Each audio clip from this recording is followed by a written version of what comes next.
Excellent. Well, it's 2:15. Let's get started. All right, module number 12. This means we have 3 more lectures and we are almost done with this course. It's crazy how time has flown, but we are near the end. Here is a picture for the week.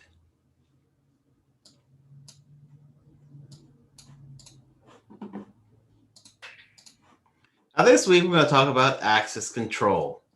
And access control has its own terminology. For example, identification, the review of credentials, authentication, validating those credentials as genuine, authorization deals with the permissions granted for admittance, the access, the right given to specific resources, and accounting, keeping a record of those actions. These play a very big role in log management and keeping track of who had access to what.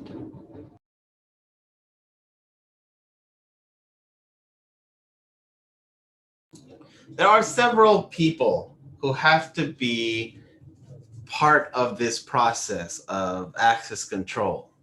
For example, we have the privacy officer, the one who oversees compliance and manages any risk with data. You have the custodian or the steward, the individual who day-to-day actions have been assigned by the owner. The owner is the person responsible for that information, and the end user is the one who has access for routine job responsibilities. This means that if something goes wrong with certain data, like we have sensitive information and it gets leaked, the person chiefly responsible for that information is the owner, not the privacy officer. The privacy officer does set compliance and does manage risk, so they would have to take effect to, for if there's a leak, to what are the steps to start to figure out what to do. The custodian has to bring up any periodic reviews done and see the records of accesses by the end users to figure out who was the last person who accessed it. But it's chiefly the owner's responsibility to make sure that the data is where it should be. Here's a brief example of all those roles together.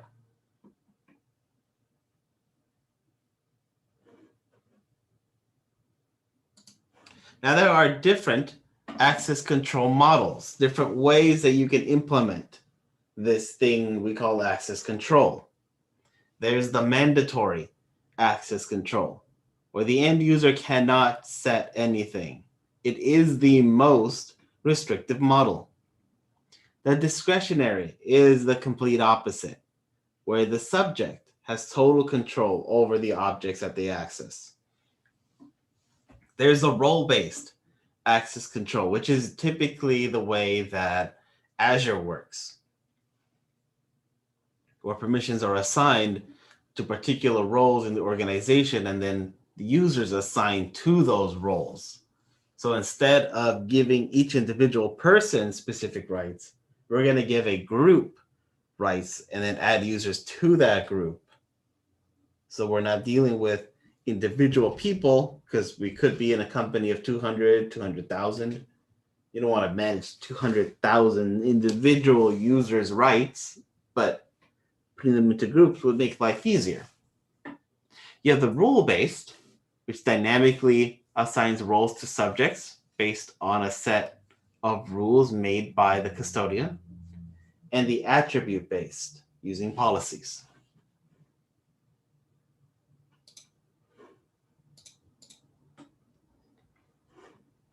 There should be a process written down in policies at every organization for these things,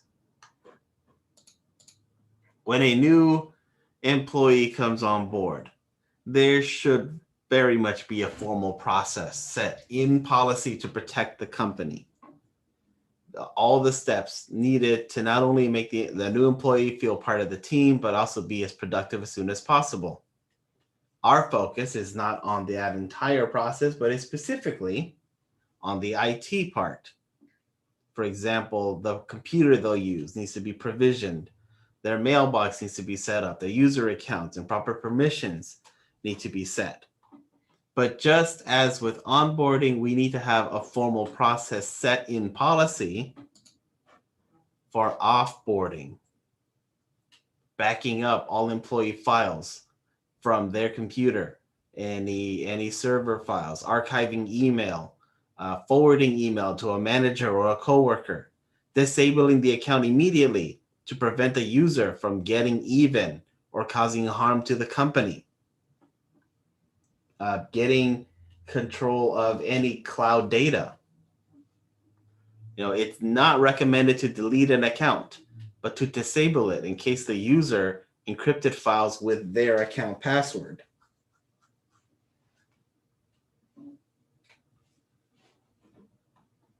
If an account gets compromised either by an attacker or by that disgruntled employee who's getting fired, having something like geofencing enabled could prevent an account from causing harm.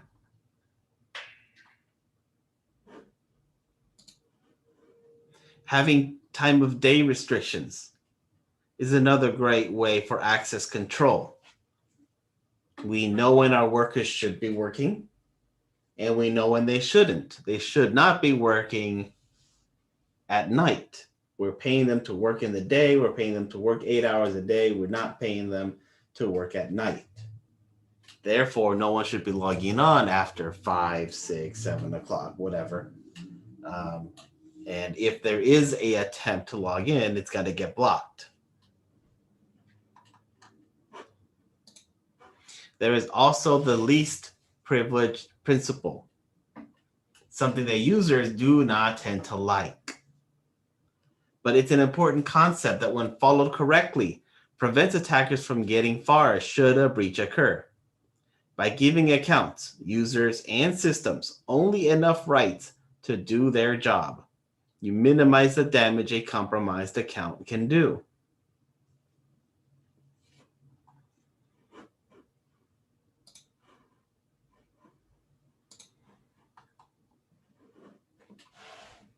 Now, some best practices that can be easily implemented, that can cause some conversations to get started, some things that need to be talked about. Separation of duties. This divides the responsibilities so that a system is not vulnerable to the actions performed by a single person. Your administrator should not be both the system and the network administrator. You should have different people for those roles.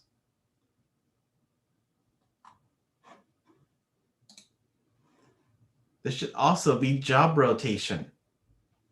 Individuals are periodically moved from one job responsibility to another, limiting the amount of time a user can manipulate security configurations, reduces burnout, and uncover vulnerabilities overlooked by another user. This is one way financial companies find out if somebody has been money laundering. By moving people around, they can see abnormalities that happen from one user to the next and find potential money laundering or other criminal activity. There's mandatory vacations where a user is forced to go on vacation, and while they are gone, the company can do a full audit of the employee's activities to uncover any fraudulent activity. Since they're on vacation, they won't have access to any of their accounts, any of their email, any of all that.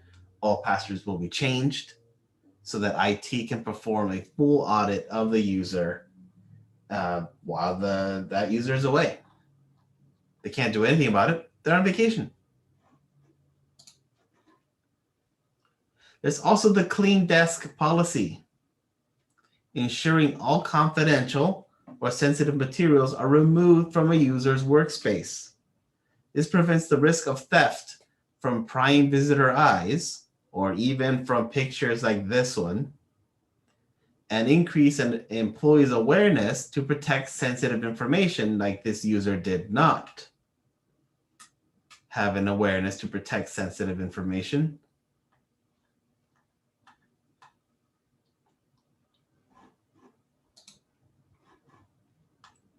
To the end of access control, not only do we have some best practices, but we also have some technology that we can use.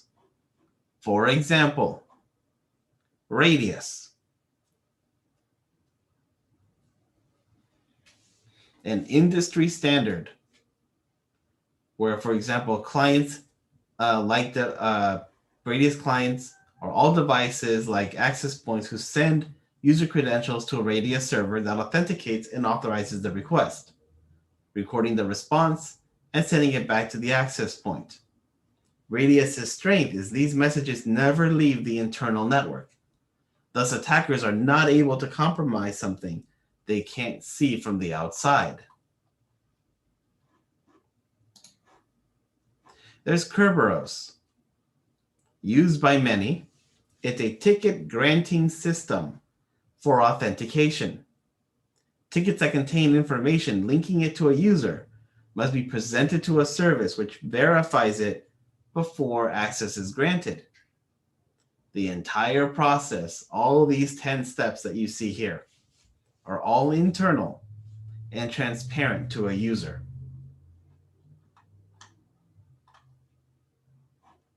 Cisco has something similar to Radius called Terminal Access Control System Plus. It uses TCP and separates authentication and authorization with encrypted communication.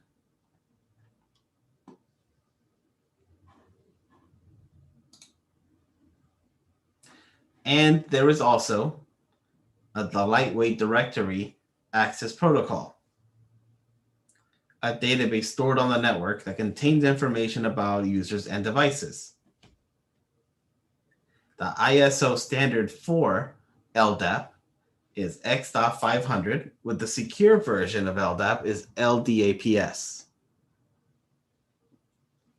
There's also another called the Security Assertion Markup Language, or SAML, an XML standard that allows secure web domains to exchange user authentication and authorization data, storing credentials in a single identity provider instead of a web services provider server. It works with HTTP, SMTP, and FTP. Are there any questions?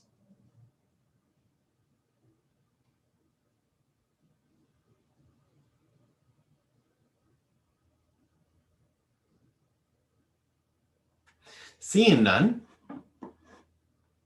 let me show you the work that you have this week.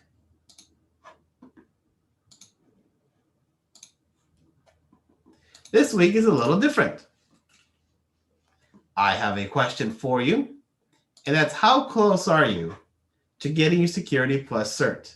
Now, I will remind you, Security Plus is dying by the end of May.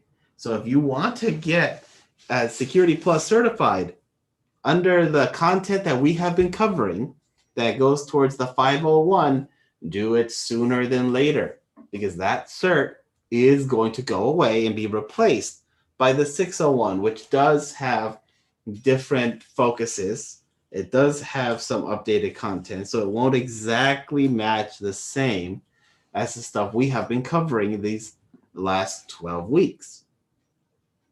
So rather than having you do some work, I wanted to give you the time to go to this site that I have linked and check out these 729 questions and test yourself to see where you stand. Remember that the passing score is 700 out of 900, and you'll have about 100 or so questions to go through. So if you're answering more than 70% of your questions right, you should be in good shape to take the test. At the same time, I will talk about the final project.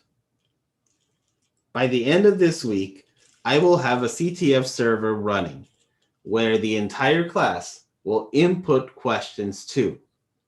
What you will be submitting to me is a walkthrough of the questions you created. How would somebody solve the questions you made? Now that you experience the National Cyber League, you have an idea of how CTFs work. So together, you will be making a CTF. Feel free to use the Discord, and I highly encourage that you use our Discord server to communicate with other students so that no two students are making the same question at the same time. You are welcomed to work together on questions. That's not a thing that's discouraged. Teamwork is always encouraged, but you don't want two people making the same exact question in separate silos. Ideally you want to work together. So as you create your questions, create a walkthrough on how somebody could solve the question you made. When you're done, and this is again one of those things that is due at the end of the semester at the due until date, you submit that paper, that document of how to solve your questions in the final project. So today, start thinking about what kind of questions you want to make. The questions have to be related to the Security Plus content that we covered. So any chapter that we've covered so far, any other content we've covered so far is all open game for you to make your own CTF questions. Again, by the end of the week, I'll have a CTF server with credentials that you can log into and start creating questions in. Then at the end, you'll submit your walkthrough, and that will be the point. That'll be the thing you get points for. Are there any questions on the work ahead?